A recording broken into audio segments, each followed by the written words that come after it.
현직자가 알려주는 코알못 가이드. 안녕하세요. 코알못 가이드 5회에 오신 걸 환영합니다.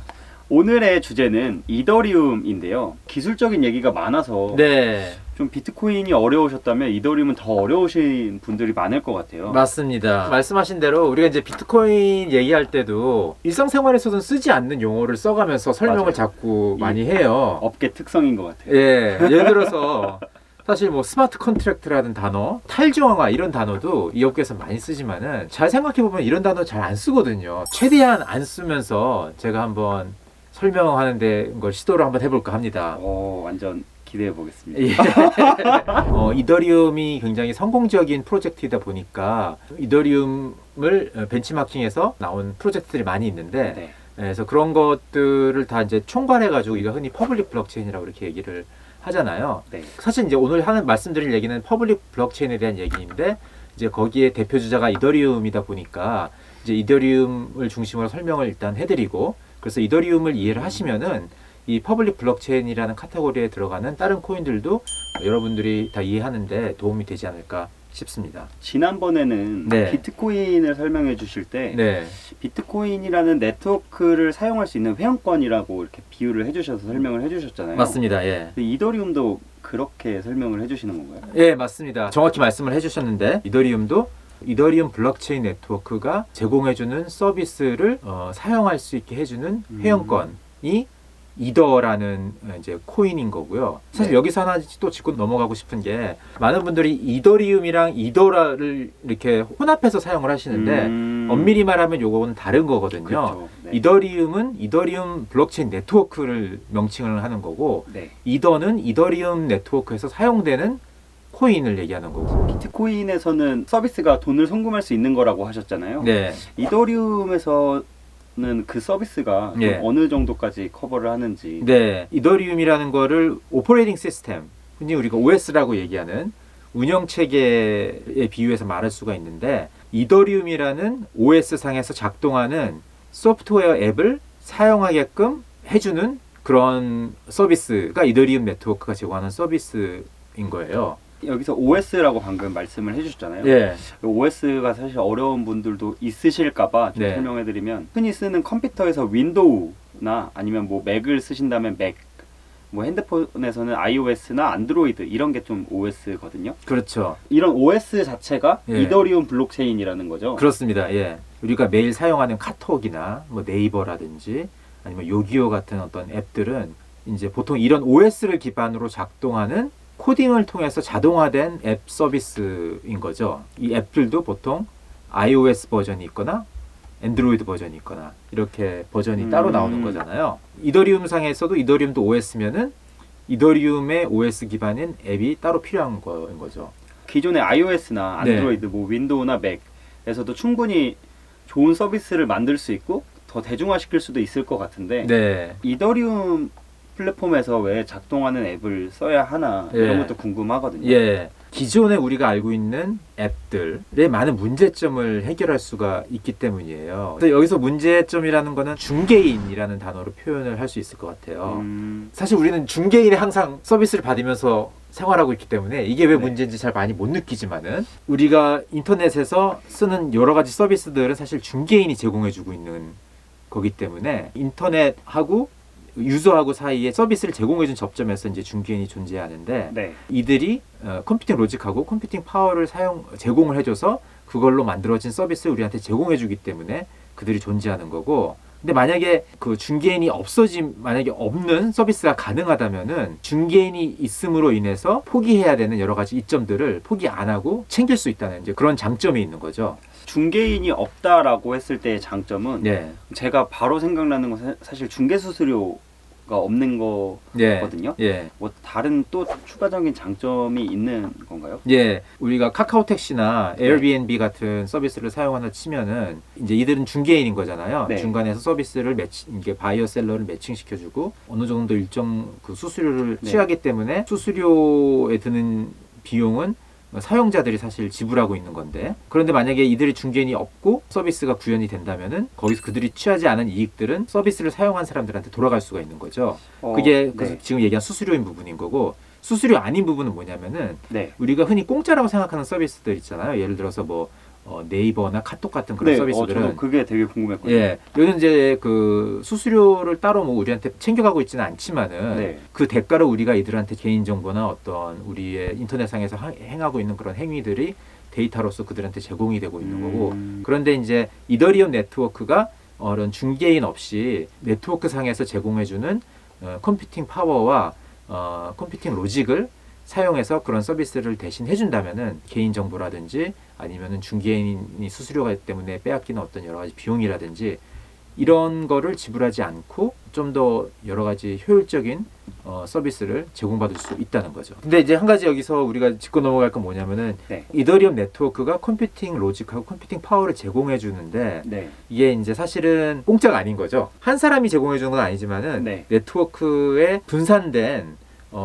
그 네트워크 참여자들, 뭐 전문 용어로 쓰면 노드라고 그러는데 네. 이제 노드 운영자들에 의해서 제공이 되는 거기 때문에 그들한테 어떤 보상을 줘야 되는 거고 그 보상이 아까 말씀드린 이더라는 코인으로 지급이 된다는 거죠. 그래서 비트코인이 네. 디지털 금이라면은 이더리움은 이더리움 네트워크가 작동하기 위해서 필요한 디지털 오일이다, 이렇게 설명할 수 있을 것 같아요. 오, 디지털 오일이요? 예, 되게 적절한 비유 같아요. 예. 제가 아. 누굽니까? 예. 비트코인 항상 블록체인 들어가면 뭔가 중개인 없이라는 부분이 핵심인 것 같아요. 맞습니다. 그러니까 네. 비트코인을 얘기할 때도 비트코인은 희소성이 있는 자산을 중개인 없이 누구한테 전달할 수 있는 기술이다, 이렇게 얘기를 했는데 네. 이더리움은 여기에다가 한 가지 더 추가된 거예요.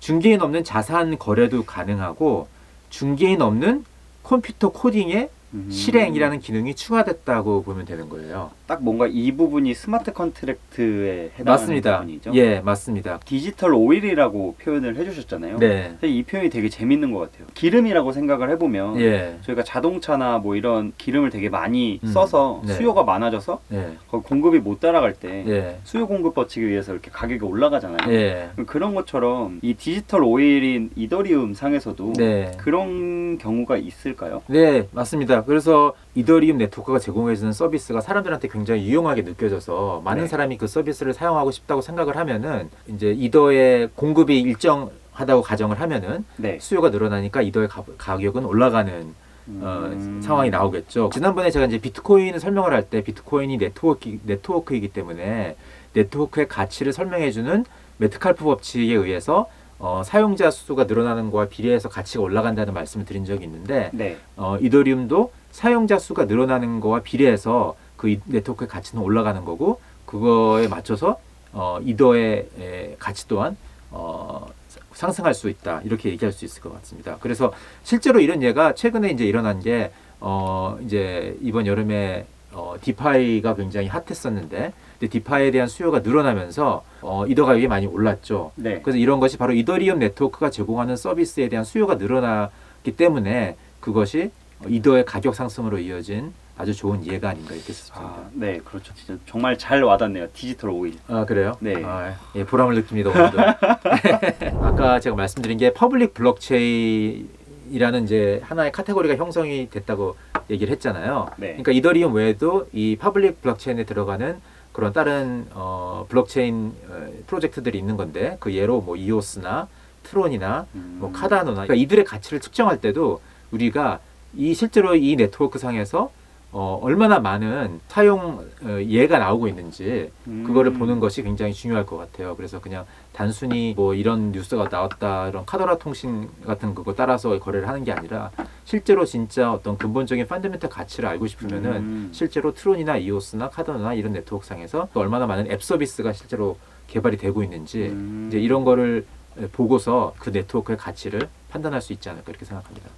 그럼 또 궁금한 게 예. 이 중개인이 들어가는 모든 인터넷 서비스를 다 블록체인 서비스로 대체할 수 있는가, 아니면 대체해야 하는가, 약간 예. 이것도 궁금하거든요. 예.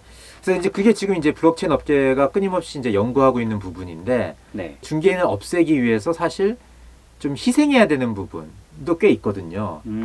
예를 들면은 확장성이라든지 아니면 그 서비스가 제공되는 방법의 안정성이라든지 이제 이런 것들은 사실 중개인을 믿어버리면은 생기지 않는 문제들인데 분산된 상황으로 구현을 하려다 보니까 이런 점들이 이제 문제점이 되는 경우가 많기 때문에 중개인을 없애는 게 정말 이런 불편한 점을 감수하고서라도 필요한 상황인지 아닌지 네. 필요한 상황이면은 블록체인을 도입하는 게 맞는 거고 만약에 그냥 중개인을 믿어버리면은 그냥 훨씬 더 효율적으로 되는 상황이면은 그러면은 그런 상황에서는 블록체인이 도입이 되기가 좀 어려울 것 같아요. 그러면 블록체인이 분산 원장이라고 한국말로 많이 해석이 되잖아요. 그렇죠. 실제로 원장이 어디 있는지 어떻게 볼 수 있는지 이런 질문이 있거든요. 예. 근데 비트코인은 블록 수랑 이런 게 측정하는 사이트가 있는 걸로 알고 있는데 네.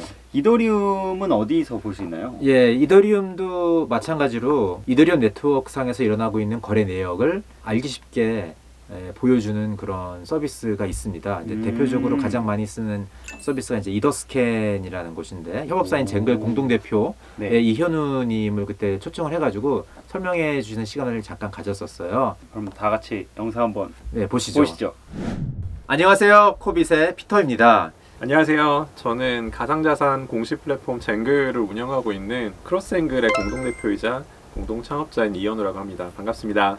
네, 오늘 시간 내주셔서 감사합니다. 제가 감사합니다. 이더리움 블록체인이 실제로 존재하는지 확인할 수 있는 웹사이트가 있다고 들어서 좀 설명 좀 해주시죠. 네, 이더리움 데이터를 가장 확인하기 좋게 만든 사이트가 이더스캔이고요. 네. 여기에 보시면 이제 현재 실시간으로 생성된 여러 블록들과 네. 또 그 블록 안에 존재하는 다양한 트랜잭션 정보들을 보실 수가 있습니다. 네. 그럼 여기서 레이티스 블럭이 써 있는데 1090-4141, 뭐 1090-4140 이렇게 블럭의 그 순서를 나타내는 숫자인 게 맞나요? 네, 맞습니다. 이더리움 같은 경우는 2016년 경부터 시작됐는데요. 네. 1부터 시작해서 이제 한 13초에 하나 블록들이 생성이 꾸준하게 되어서 예. 지금은 1000만이 넘어가는 블록들이 예. 생성이 됐다 이렇게 보시면 될 것 같습니다. 예. 그래서 여기 마이너, 이더마인 이거는 무슨 뜻이죠? 이거는 블록을 생성한 마이닝 풀에 대한 정보이고요. 네. 네, 예전에는 개인들이 이제 서버들을 운영하면서 네. 직접 블록들을 생성을 했었는데 예. 그러다 보니 개인들이 생성하기에는 이제 확률이 낮다 보니까 네. 거대 마이닝 풀들에서 개인들을 모집을 해서 그쪽에서 생성된 보상들을 이제 기여도에 따라서 나눠주는 형태가 일반화됐습니다. 네. 그래서 이 트랜잭션의 숫자들은 네. 네트워크가 좀 바쁘면 좀 많이 들어가게 되고요. 예. 상대적으로 네트워크가 좀 한산하다 네. 그러면은 뭐 100개 미만으로 존재하기도 합니다. 예. 그래서 여기서 말하는 트랜잭션이라는 거는 그냥 단순히 이더가 A에서 B로 건너갔다는 것만 나타내는 게 아니고 뭐 다른 거래도 여기서 포함이 되는 건가요? 네, 맞습니다. 그러니까 일단은 A에서 B한테 얼마 이더가 갔다 예. 이게 이제 기본 구조이고요. 예. 트랜잭션 안에 인풋이라는 필드가 있어요. 예. 인풋이라는 필드 안에서 네. 내가 어떤 값을 지정을 하게 되면 예. 그리고 from to가 있지 않습니까? 예. 그래서 to 값에 스마트 컨트랙트 주소가 담기게 되면 예. 그 해당 스마트 컨트랙트에서 특정 기능이 수행이 되는 거죠. 네. 이게 3.4491로 이더 이렇게 써 있는데 여기 보니까 블럭 리워드라고 뜨네요. 네. 그러니까 이 블럭을 생성한 사람한테 주는 보상이 3.44915 이더인 거. 네, 말하는 맞습니다. 거죠? 예. 맞습니다. 그리고 요 안에 있는 블럭을 이제 풀어보면 이런 식으로 트랜잭션이 담겨져 있는 거고 네. 여기에 from to 이렇게 나와 있는데 이 중에서 어떤 거는 A에서 B로 건너간 이더를 나타내는 거고 어떤 거는 스마트 컨트랙을 작동시키기 위한 거래인 거고 그렇다는 말씀이시죠? 네, 맞습니다. 예. 그래서 블록 데이터를 한번 들여다보면 예. 이런 트랜잭션 같은 경우에는 네. 사실 A에서 B로 아무런 이더가 가지 않았어요. 예, 0이네요. 네, 근데 예. 이런 트랜잭션을 왜 제출을 했느냐? 예. 자세히 보시면은 여기 스마트 컨트랙트에 있는 예. approve라는 함수가 실행되기 위해서 예. 이 트랜잭션이 제출된 거거든요. 예. 실제로 트랜잭션 B도 발생을 했고 네. 모든 이더리움 네트워크에 존재하는 음. 서버들에서 같은 결과가 실행이 되었다고 이렇게 보시면 될 것 같습니다. 예. 실행 주체는 이제 네. 0x54로 시작하는 네. 어카운트에서 0x1f로 시작하는 네. 그 스마트 컨트랙트 주소로 간 거고. 네, 예. 트랜잭션이 실행이 된다. 예. 그러니까 이더 자체는 움직이지 않은 거네요. 스마트 컨트랙트를 실행하기 위한 거기 때문에 네. 이더 자체는 움직이지 않은 거군요. 네. 이걸 실행하기 위해서 네. 피가 좀 빠져나갔다는 그런 거인 거군요. 네. 알겠습니다. 네. 실제로 이걸 통해서 이 이더리움 블록체인이라는 게 실제로 이렇게 존재하고 있다는 것을 확인하실 수 있었으면 좋겠습니다. 네, 영상 정말 잘 봤습니다. 너무 유익한데요? 예, 감사합니다. 우리 저기 이현우 대표님. 네, 다시 한번 감사의 말씀을 드리면서 오늘은 이더리움에 대해서 한번 알아보는 시간을 가졌었는데 다음 시간에는 무슨 얘기를 해주실 건가요? 예, 다음에는 스테이블 코인에 대해서 좀 음. 말씀을 드릴까 합니다. 사실 스테이블 코인이 2020년 들어와가지고 엄청나게 성장을 했거든요. 네, 맞아요. 그래서 이 부분을 좀 자세히 다루도록 하겠습니다. 재밌는 주제가 될 것 같아요. 네, 네, 그러면 뻘목 가이드 여기서 예, 마치도록 하고요. 네, 구독, 좋아요 알림 설정까지 부탁드릴게요. 안녕히 계세요.